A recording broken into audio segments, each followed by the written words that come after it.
Beyond Good and Evil by Friedrich Nietzsche. Translation by Helen Zimmern.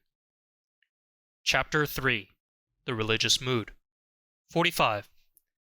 The human soul and its limits, the range of a man's inner experiences, hitherto attained, the heights, depths, and distances of these experiences, the entire history of the soul up to the present time, and its still unexhausted possibilities.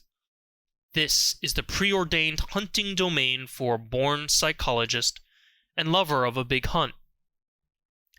But how often must he say despairingly to himself, "A single individual, alas, only a single individual, in this great forest, this virgin forest."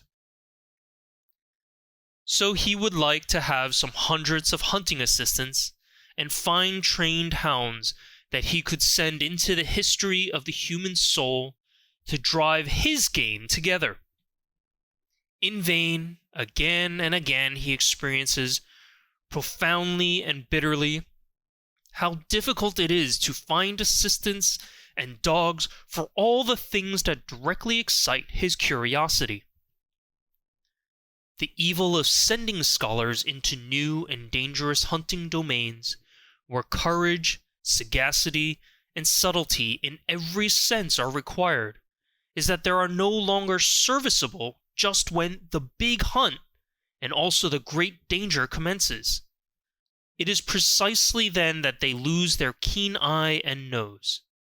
In order, for instance, to divine and determine what sort of history the problem of knowledge and conscience has hitherto had in the souls of homines religiosi, a person would perhaps himself have to possess a profound, as bruised, as immense an experience as the intellectual conscience of Pascal, and then he would still require that widespread heaven of clear, wicked spirituality, which from above would be able to oversee, arrange, and effectively formalize this mass of dangerous and painful experiences.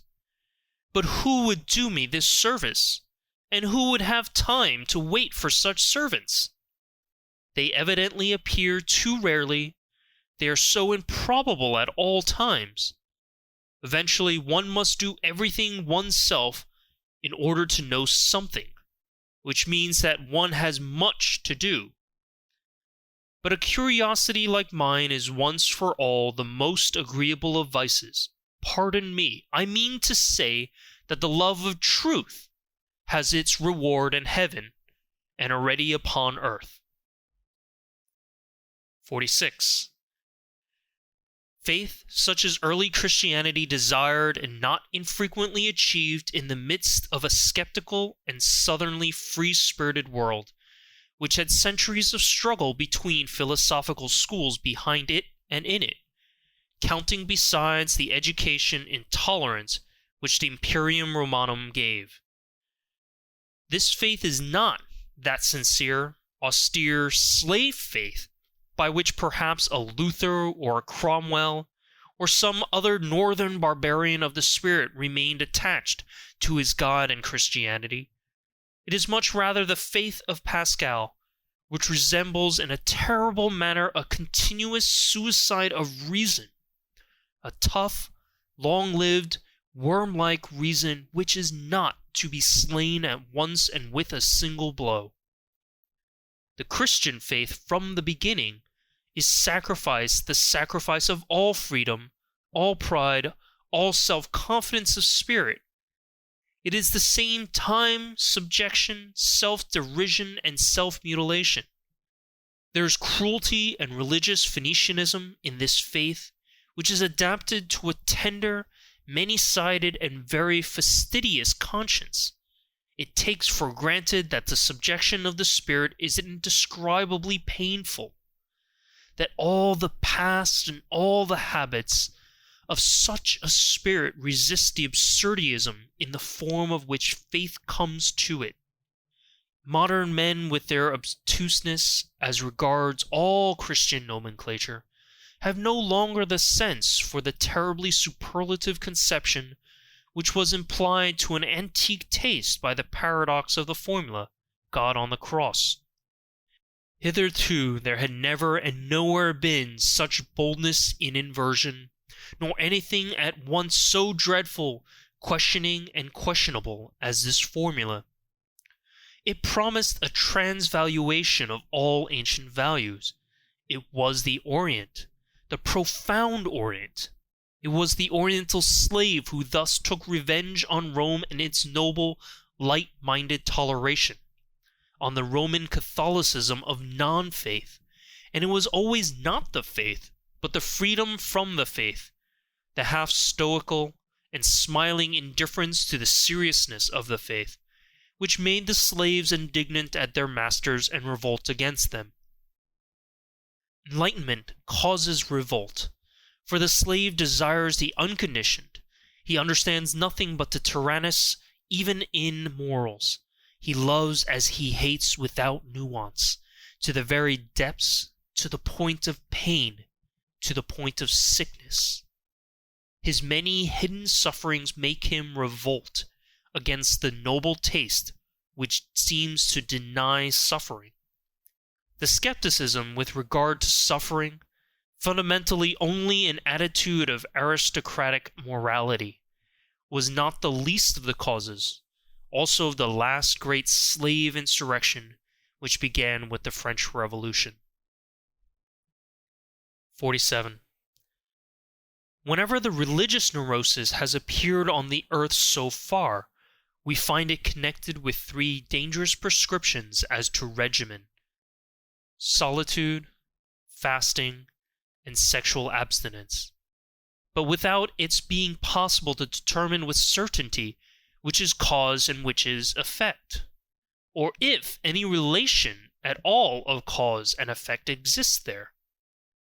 This latter doubt is justified by the fact that one of the most regular symptoms among savage as well as among civilized peoples is the most sudden and excessive sensuality, which then with equal suddenness transforms into penitential paroxysms, world renunciation, and will renunciation, both symptoms perhaps explainable as disguised epilepsy. But nowhere is it more obligatory to put aside explanations around no other type has there grown such a mass of absurdity and superstition. No other type seems to have been more interesting to men and even to philosophers. Perhaps it is time to become just a little indifferent here, to learn caution, or, better still, to look away, to go away. Yet, in the background of the most recent philosophy, that of Schopenhauer, we find most as the problem in itself, this terrible note of interrogation of the religious crisis and awakening. How is the negation of will possible? How is the saint possible? That seems to have been the very question with which Schopenhauer made a start and became a philosopher.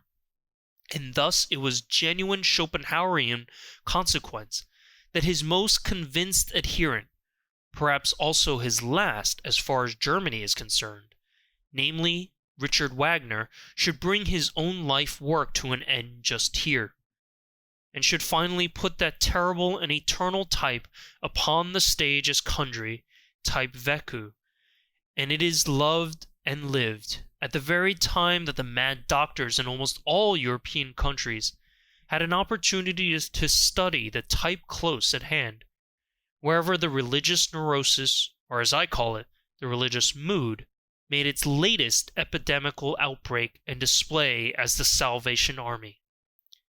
If it be in question, however, as to what has been so extremely interesting to men of all sorts, in all ages, and even to philosophers, in the whole phenomenon of the saint, it is undoubtedly the appearance of the miraculous therein, namely the immediate succession of opposites, of states of the soul regarded as morally antithetical.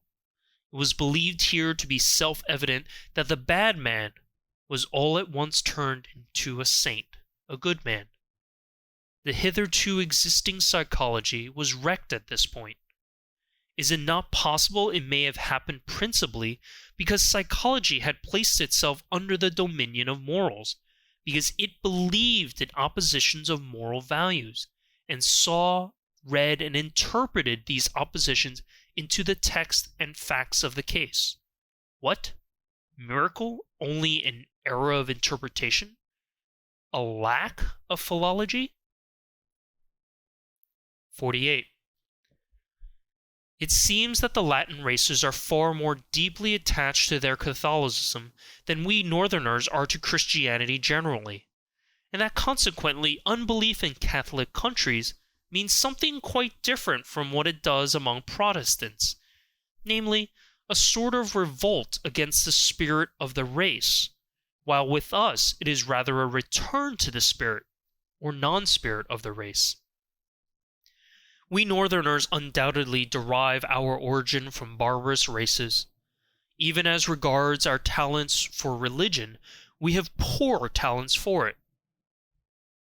One may make an exception in the case of the Celts, who have theretofore furnished also the best soil for Christian infection in the north. The Christian ideal blossomed forth in France as much as ever the pale sun of the north would allow it. How strangely pious for our taste are still these later French skeptics, wherever there is any Celtic blood in their origin. How Catholic, how un-German does Auguste Comte's sociology seem to us, with the Roman logic of its instincts! How Jesuitical that amiable and shrewd Cicerone of Port Royal, Saint Beuve, in spite of all his hostility to Jesuits!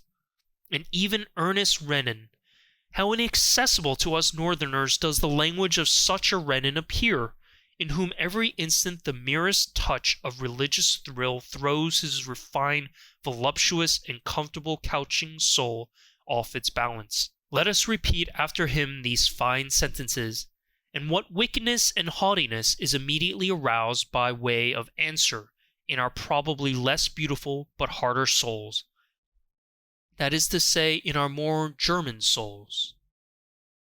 Disons donc carrément que la religion est un produit de l'homme normal, que l'homme est le plus dans le vrai quand il est le plus religieux et le plus assuré d'un destin infini.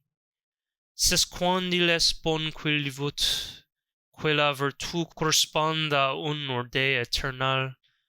C'est quand il contemple les choses d'une manière distraite qu'il trouve la mort révolute et absurde. Comment ne pas supposer que c'est dans ces mondes laquelle l'homme voit le mieux? These sentences are so extremely antipodal to my ears and habits of thought, that in my first impulse of rage on finding them I wrote on the margin, Le nascere religieux par excellence, until in my later rage I even took a fancy to them, these sentences with their truth absolutely inverted. It is so nice and such a distinction to have one's own antipodes. 49. That which is so astonishing in the religious life of the ancient Greeks is the irrestrainable stream of gratitude which it pours forth. It is a very superior kind of man who takes such an attitude towards nature and life. Later on, when the populace got the upper hand in Greece, fear became so rampant also in religion, and Christianity was preparing itself. 50. The passion for God, there are churlish, honest-hearted, and importune kinds of it. Like that of Luther, the whole of Protestantism lacks the southern delicatezza. There is an oriental exaltation of the mind in it, like that of an undeservedly favored or elevated slave, as in the case of St. Augustine, for instance, who lacks in an offensive manner all nobility in bearing and desires. There is a feminine tenderness and sensuality in it, which modestly and unconsciously longs for an unio mystica et physica, as in the case of Madame de Guyon. In many cases it appears, curiously enough, as the disguise of a girl's or a youth's puberty. Here and there, even in the hysteria of an old maid, also as her last ambition, the Church has frequently canonized the woman in such a case. 51. The mightiest men have hitherto always bowed reverently before the saint, as the enigma of self-subjugation and utter voluntary privation. Why did they thus bow?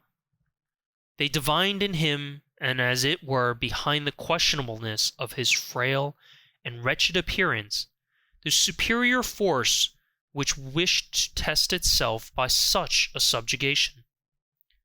The strength of will in which they recognized their own strength and love of power, and knew how to honor it. They honored something in themselves when they honored the saint. In addition to this, the contemplation of the saint suggested to them a suspicion. Such an enormity of self-negation and anti-naturalness will not have been coveted for nothing. They have said inquiringly, "There is perhaps a reason for it, some very great danger, about which the ecstatic might wish to be more accurately informed through his secret interlocutors and visitors." In a word, the mighty ones of the world learned to have a new fear before him. They divined a new power, a strange, still unconquered enemy. It was the will to power, which obliged them to halt before the saint. They had to question him. 52. In the Jewish Old Testament, the book of divine justice, there are men, things, and sayings on such an immense scale that Greek and Indian literature has nothing to compare with it. One stands with fear and reverence before those stupendous remains of what man was formerly, and one has sad thoughts about old Asia and its little outpushed peninsula Europe, which would like, by all means, to figure before Asia as the progress of mankind. To be sure, he who himself only a slender, tame house animal, and knows only the wants of a house animal, like our cultured people of today, including the Christians of cultured Christianity, need neither be amazed nor even sad amid those ruins. The taste for the Old Testament is a touchstone with respect to great and small. Perhaps he will find that the New Testament, the book of grace, still appeals more to his heart. There is much of the odor of the genuine, tender, stupid bedesman and petty soul in it. To have bound up this New Testament, a kind of rococo of taste in every respect, along with the Old Testament into one book as the Bible, as the book in itself, is perhaps the greatest audacity and sin against the spirit which literary Europe has upon its conscience. 53. Why atheism nowadays? The Father in God is thoroughly refuted. Equally so the judge, the rewarder, also his free will. He does not hear, and even if he did, he would not know how to help. The worst is that he seems incapable of communicating himself clearly. Is he uncertain? This is what I have made out, by questioning and listening at a variety of conversations, to be the cause of the decline of European theism. It appears to me that though the religious instinct is in vigorous growth, it rejects the theistic satisfaction with profound distrust. 54. What does all modern philosophy do? Since Descartes, and indeed more in defiance of him than on the basis of his procedure, an attentat has been made on the part of all philosophers on the old conception of the soul. Under the guise of a criticism of the subject and predicate conception, that is to say, an attentat on the fundamental presupposition of Christian doctrine, modern philosophy as an epistemological skepticism is secretly or openly anti-Christian, although, for keener ears be it said, by no means anti-religious. Formerly, in effect, one believed in the soul as one believed in grammar and the grammatical subject. One said I is the condition, think is the predicate, and is conditioned. To think is an activity for which one must suppose a subject as cause. The attempt was then made with marvelous tenacity and subtlety to see if one could not get out of this net, to see if the opposite was not perhaps true. Think the condition, and I the conditioned. I therefore only a synthesis which has been made by thinking itself. Kant really wished to prove that, starting from the subject. The subject could not be proved, nor the object either. The possibility of an apparent existence of the subject, and therefore of the soul, may not always have been strange to him. The thought that once an immense power on earth, as the vendetta philosophy. 55. There is a great ladder of religious cruelty, with many rounds, but 3 of these are the most important. Once on a time men sacrificed human beings to their God, and perhaps just those they loved the best. To this category belong the firstling sacrifices of all primitive religions, and also the sacrifice of the Emperor Tiberius in the Mithra grotto on the island of Capri, that most terrible of all Roman anachronisms.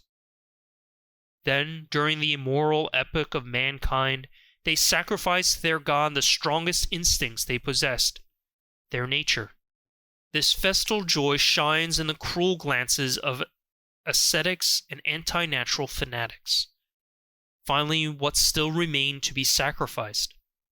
Was it not necessary in the end for men to sacrifice everything, comforting, holy, healing, all hope, all faith in hidden harmonies, in future blessedness and justice?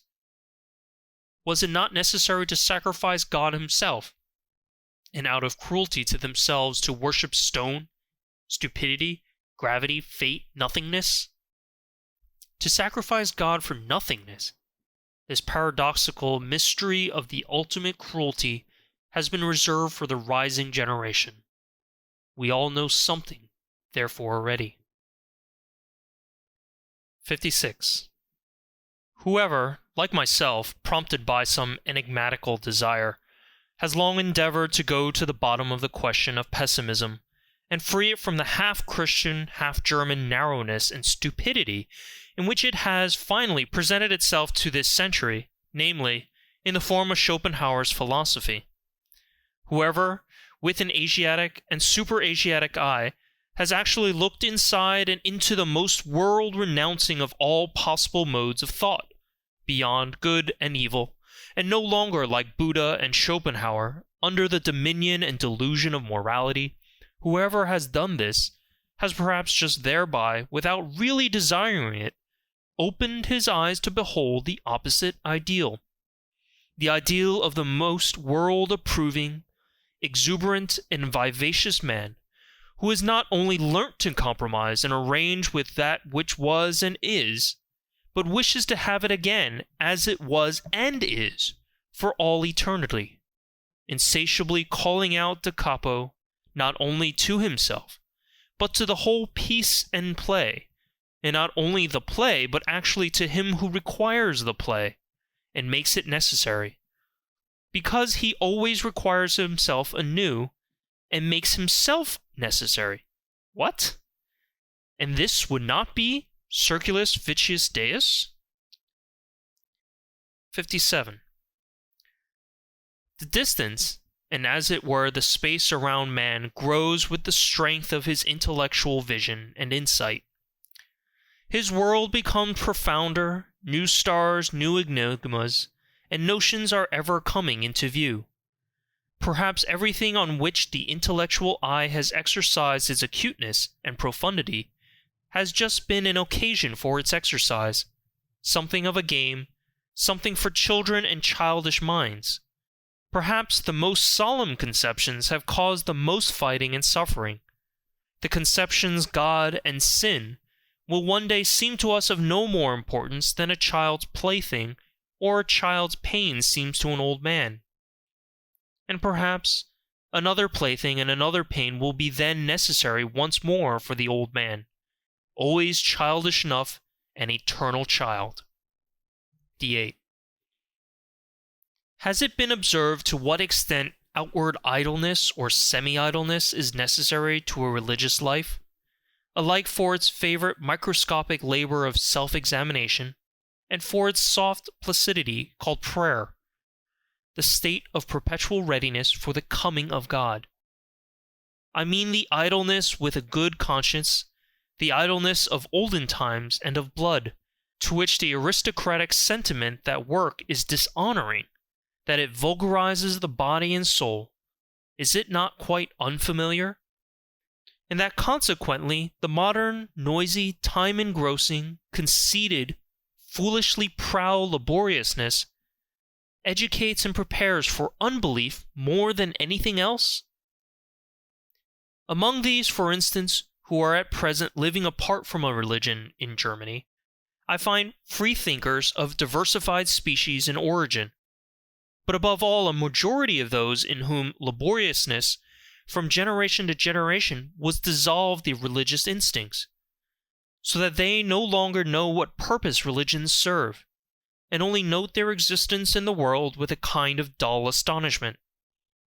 They feel themselves already fully occupied, these good people, be it by their business or by their pleasures, not to mention the fatherland, and the newspapers and their family duties.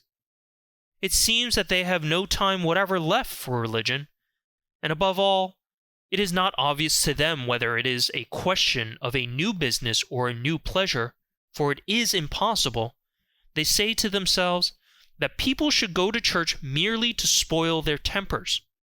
They are by no means enemies of religious customs, should certain circumstances, state affairs perhaps, require their participation in such customs. They do what is required as so many things are done, with a patient and unassuming seriousness, and without much curiosity or discomfort. They live too much apart and outside to feel even the necessity for a for or against in such matters. Among those indifferent persons may be reckoned nowadays the majority of German Protestants of the middle classes, especially in the great laborious centers of trade and commerce. Also the majority of laborious scholars and the entire university personnel, with the exception of the theologians, whose existence and possibility there always gives psychologists new and more subtle puzzles to solve. On the part of pious or merely church-going people, there is seldom any idea of how much goodwill, one might say arbitrary will, is now necessary for a German scholar to take the problem of religion seriously. His whole profession, and as I have said, his whole workman-like laboriousness, to which he is compelled by his modern conscience, inclines him to a lofty and almost charitable serenity as regards to religion, with which is occasionally mingled a slight disdain for the uncleanliness of spirit, which he takes for granted wherever any one still professes to belong to the church.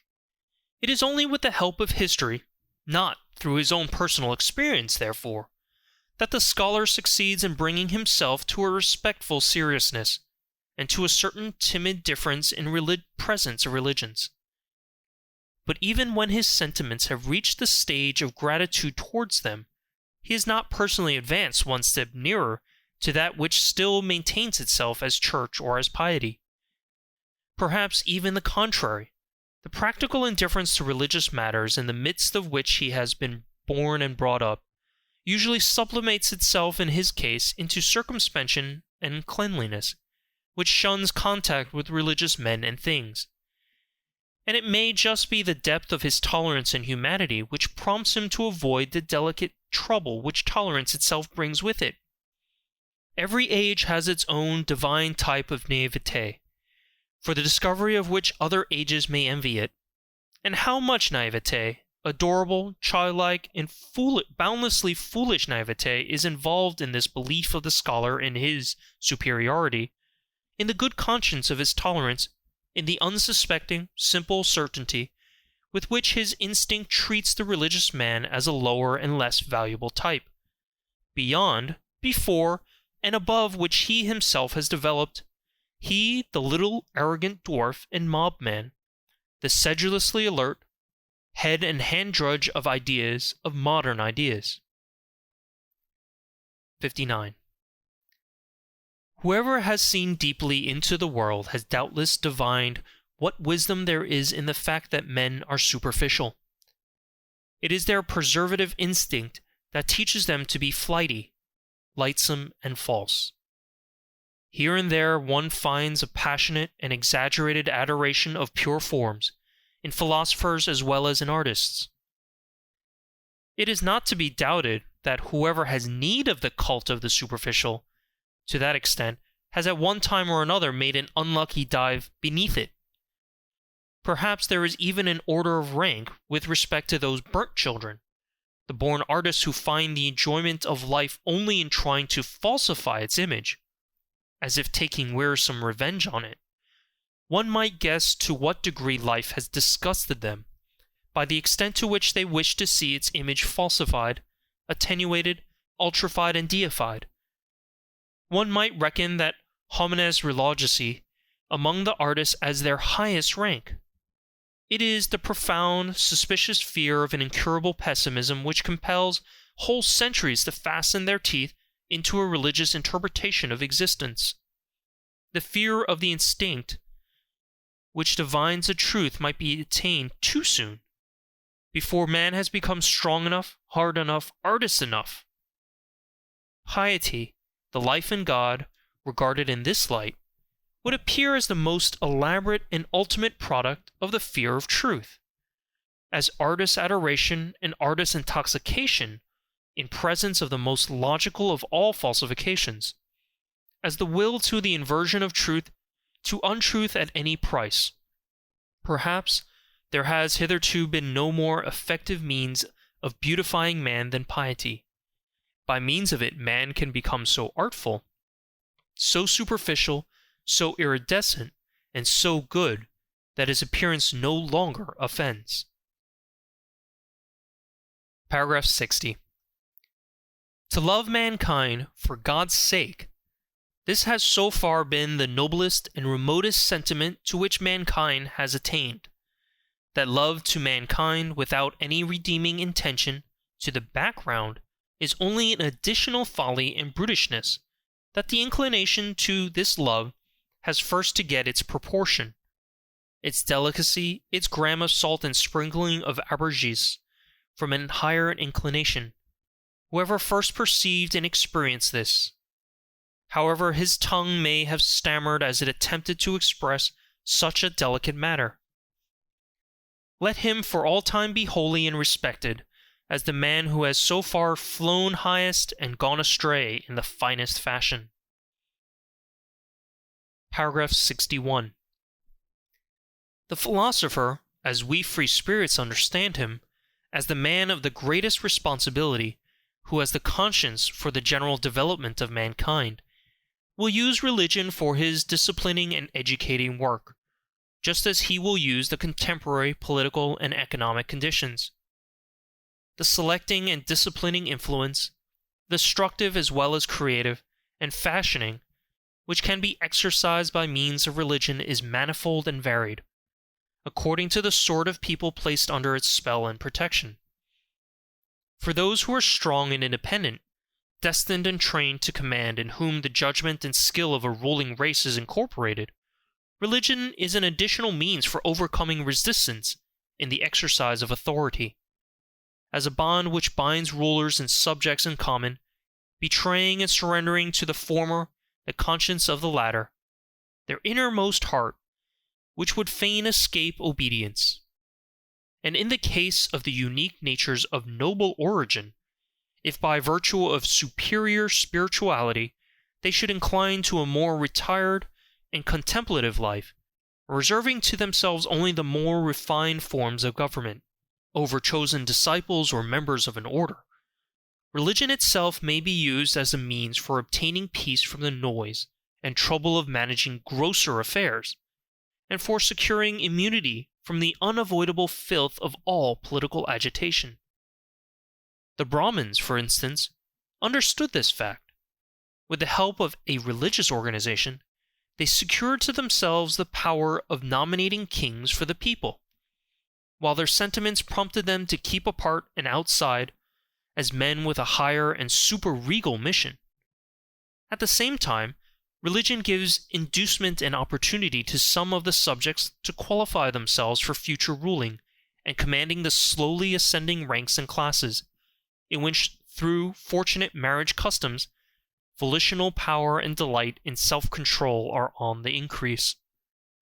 To them, religion offers sufficient incentives and temptations to aspire to higher intellectuality, and to experience the sentiments of authoritative self-control, of silence and of solitude.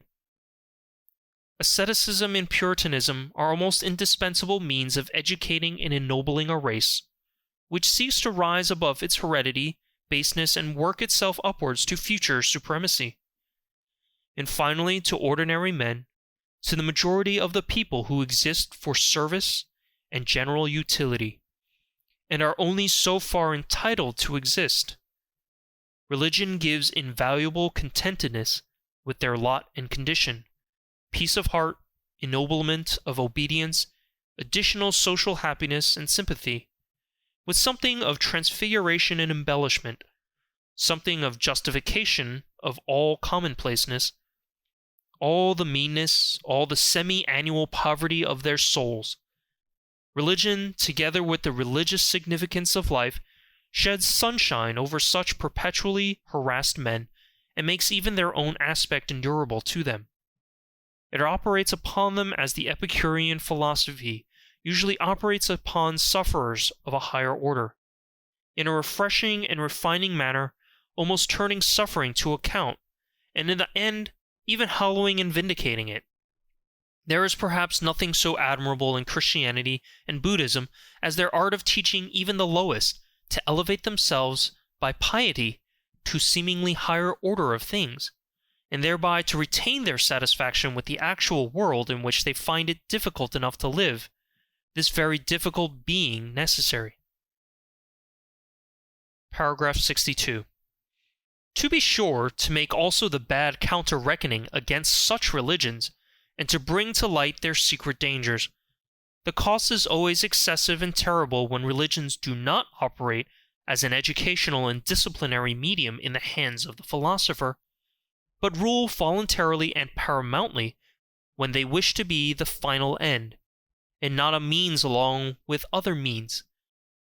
Among men, as among all other animals, there is a surplus of defective, diseased, degenerating, infirm, and necessarily suffering individuals.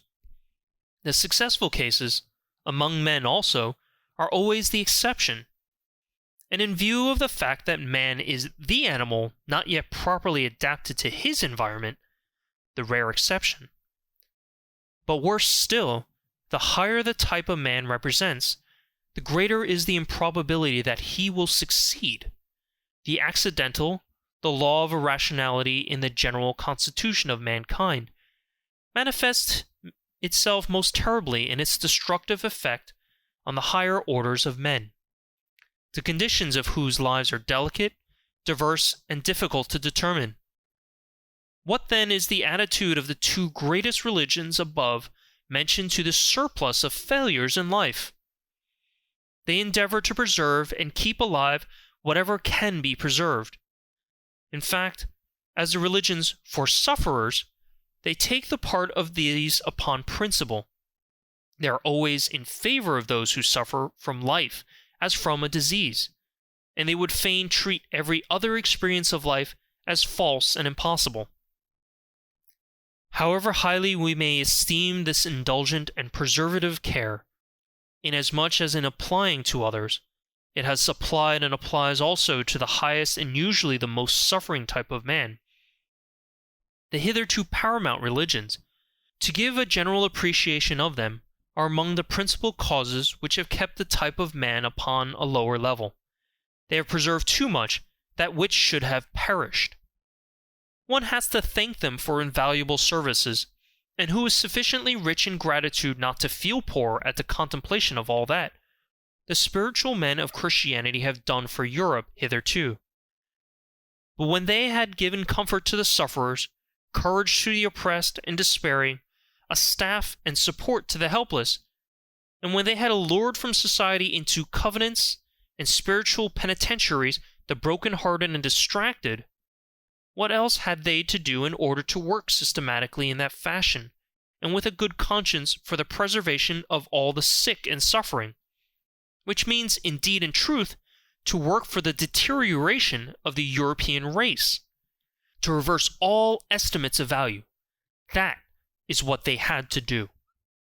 And to shatter the strong, to spoil great hopes, to cast suspicion on the delight in beauty, to break down everything autonomous, manly, conquering, and imperious, all instincts which are natural to the highest and most successful type of man, into uncertainty, distress of conscience, and self-destruction. Forsooth, to invert all love of the earth and of supremacy over the earth into hatred of the earth and earthly things. That is the task the Church imposed on itself, and was obliged to impose until, according to its standard of value, unworldliness, unsensuousness, and higher man fused into one sentiment. If one could observe the strangely painful, equally coarse and refined comedy of European Christianity with the derisive and impartial eye of an Epicurean god, I should think one would never cease marveling and laughing. Does it not actually seem that some single will has ruled over Europe for 18 centuries in order to make a sublime abortion of man? He, however, who with opposite requirements no longer Epicurean, and with some divine hammer in his hand, could approach this almost voluntary degeneration and stunting of mankind, as exemplified in the European Christian, Pascal for instance, would he not have to cry aloud with rage, pity, and horror? "O you bunglers, presumptuous, pitiful bunglers, what have you done? Was that a work for your hands? How you have hacked and botched my finest stone! What have you presumed to do?" I should say that Christianity has hitherto been the most portentous of presumptions. Men not great enough nor hard enough to be entitled as artists to take part in fashioning man, men not sufficiently strong and far-sighted to allow, with sublime self-constraint, the obvious law of the thousandfold failures and perishings to prevail, men not sufficiently noble to see the radically different grades of rank and intervals of rank that separate man from man. Such men, with their equality before God, have hitherto swayed the destiny of Europe, until at last a dwarfed, almost ludicrous species has been produced, a gregarious animal, something obligingly sickly, mediocre, the European of the present day. End of chapter 3.